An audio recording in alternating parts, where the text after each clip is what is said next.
And you mentioned that there's this new threat that we're going to see at the end of the first episode. Now we've previously reported that Larry is going to, from The Wire, is going to be playing Bob Stokey, who's a key character who works for the governor in the comics.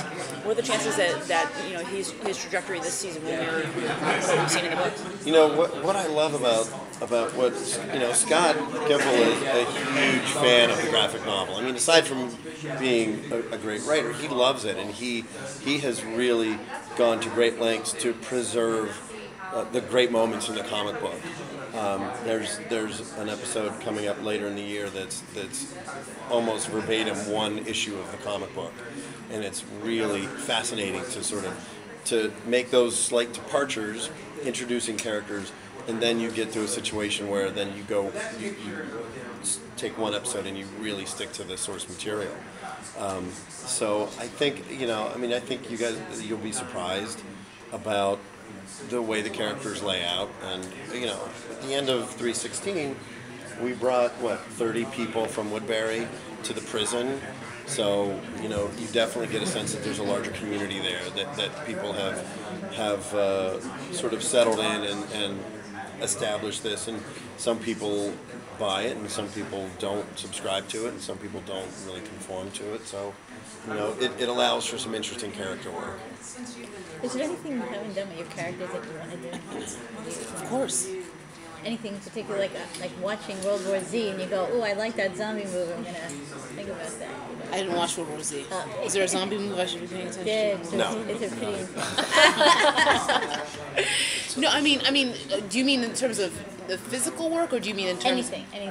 Well, there are times where it's really determined by what you see on the page. Sometimes, of course, in your mind, like I love this, and you we riff and talk with the writers, and they're like, yeah, right, or they're like, okay, whatever. But you just talk about little ideas you have or whatever. But in terms of some physical stuff, there are times there's something in the script that needs something, and you're thinking, I wonder how I could bring that about for the character in a different way, and maybe in my case, I might look at something in terms of how the katana is used by people who really, really know how to use it, and get ideas that way. So sometimes I try little things like that. But yeah, of course, there are things I want for character. I can't tell you any of them because then you'll know what's going on. So, but of course, there are always things actors want for their characters. Totally.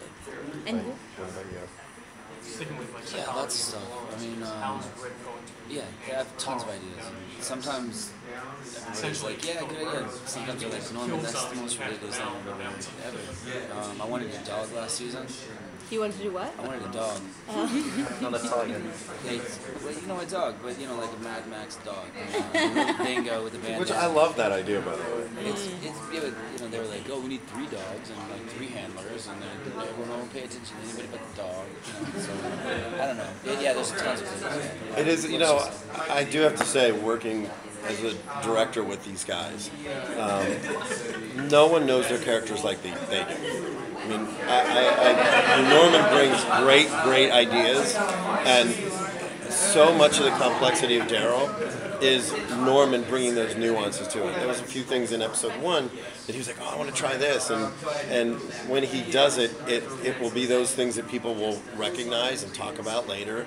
So I feel like with Bub, I love you too. No, but I feel very fortunate. I mean, when the first episode I directed with, when Dale dies, there was a scene that had been initially omitted where Daryl interrogates Randall, and it was a scene that was written and then it got cut, and when I read it I was like, I love this scene. It shows us a different part of Daryl and who he is, and I fought to get that scene reinstated in that beginning of that episode. So I feel like I have a really unique perspective because I can read early drafts of the script and hear where these guys are taking these characters. And Danai and I spend a lot of time talking about her character. The first episode that I directed with her was the one where she leaves Woodbury, and we spent a lot of time rehearsing with the governor and rehearsing with Laurie Holden and getting those emotional moments, because that's what connects the characters. I mean, they're badass actors and badass characters, but those emotional ties are what sort of locks you into them and keeps you committed.